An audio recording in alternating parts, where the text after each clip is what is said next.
السلام علیکم میرے پیارے پیارے سامع بھائیوں اور میری پیاری پیاری سامع بہنوں۔ آج ہمارا موضوع ہے والدین کے حقوق۔ میرے پیارے پیارے سامع بھائیوں اور میری پیاری پیاری سامع بہنوں، معاشرے میں انسان کو جن ہستیوں سے سب سے زیادہ مدد ملتی ہے وہ والدین ہیں، جو محض اس کے وجود میں لانے کا ذریعہ ہی نہیں بنتے بلکہ اس کی پرورش اور تربیت کا بھی سامان کرتے ہیں۔ دنیا میں صرف والدین کی ہی ذات ہے جو اپنی راحت اولاد کی راحت پر قربان کر دیتی ہے، اپنی خوشیاں اولاد کی خوشیوں پر قربان کر دیتی ہے۔ دنیا میں وہ ہستی آپ کو کہیں نہیں ملے گی جو اپنا سکون آپ کو دے دے۔ یہ اللہ پاک کی بہت بڑی نعمت ہے۔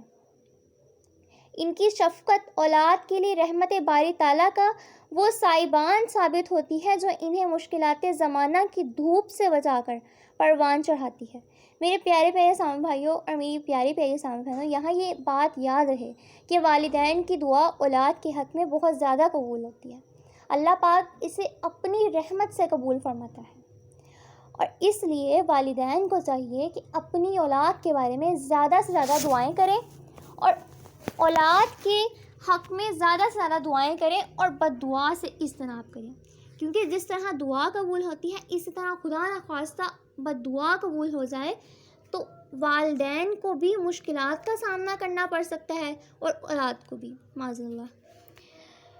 میرے پیارے پیارے سامع بھائیوں اور میری پیاری پیاری سامع بہنوں، اس لیے والدین کو زیادہ سے زیادہ اولاد کے حق میں دعا کرنی چاہیے اور اولاد کو بھی ایسے کام کرنے چاہیے جس سے والدین کی انہیں دعائیں ملتی رہیں۔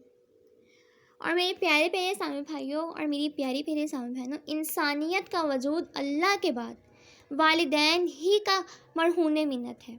اس لیے اللہ تعالیٰ نے قرآن کریم میں متعدد مقامات پر، بہت سے مقامات پر اپنے بعد انہی کا حق ادا کرنے کی تلقین فرمائی ہے۔ چنانچہ ارشاد ہوتا ہے سورہ بنی اسرائیل آیت نمبر 23-24، ترجمہ: اور حکم کر چکا تیرا رب کہ نہ پوجو اس کے سوائے، اور ماں باپ کے ساتھ بھلائی کرو۔ اگر پہنچ جائیں تیرے سامنے بڑھاپے کو، ایک ان میں سے یا دونوں، تو نہ کہہ ان کو ہوں اور نہ جھڑک ان کو، اور کہہ ان سے بات ادب کی، اور جھکا دے ان کے آگے کندھے عاجزی کر کر نیاز مندی سے، اور کہہ اے رب ان پر رحم کر جیسا پالا انہوں نے مجھ کو چھوٹا سا۔ میرے پیارے پیارے سامع بھائیوں اور میری پیاری پیاری سامع بہنوں، حضور اکرم صلی اللہ علیہ وسلم نے ارشاد فرمایا کہ والدین کا نافرمان جنت کی خوشبو سے بھی محروم رہے گا۔ استغفر اللہ۔ نبی کریم صلی اللہ علیہ وسلم نے بوڑھے والدین کی خدمت پر بہت زور دیا ہے، کیونکہ وہ اپنی زندگی کی صلاحیتیں اور توانائیاں اولاد پر صرف کر چکے ہوتے ہیں۔ اس لیے اولاد کا فرض ہے کہ ان کے بڑھاپے کا سہارا بن کر احسان شناسی کا ثبوت دے۔ ایک بار آپ صلی اللہ علیہ وسلم نے صحابہ کرام علیہم الرضوان کی محفل میں ارشاد فرمایا، ذلیل و خوار ہوا، ذلیل و خوار ہوا، ذلیل و خوار ہوا۔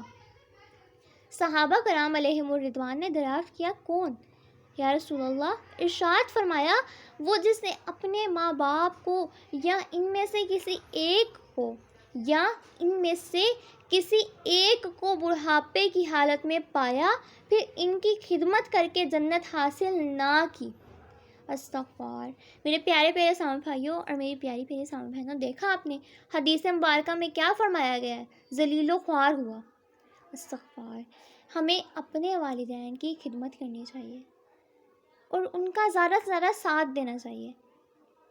آپ بھی نیت کیجئے اور میں بھی نیت کرتی ہوں کہ آج سے اپنے ماں باپ کو کوئی دکھ نہیں دیں گے، ان کی ہر جائز بات پر لبیک کہیں گے، ہاں نہ کچھ بھی نہیں، انشاءاللہ تعالیٰ آج سے یہی کہیں گے، حاضر ہیں ہم ہر جائز بات پہ۔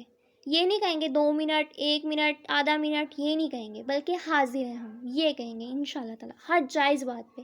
یاد رہے، ماں باپ کی جائز بات پر، ناجائز بات پر نہیں کہیں گے بلکہ جائز بات پر۔ یہ بات بھی یاد رہے کہ ماں باپ کی ناجائز بات نہیں ماننی بلکہ جائز بات ہی ماننی ہے۔ اور میرے پیارے پیارے سامع بھائیوں اور میری پیاری پیاری سامع بہنوں، امید کرتی ہوں آپ کو میری ویڈیو پسند آئی ہوگی. آپ نے لائک، شیئر اور سبسکرائب ضرور کیا ہوگا.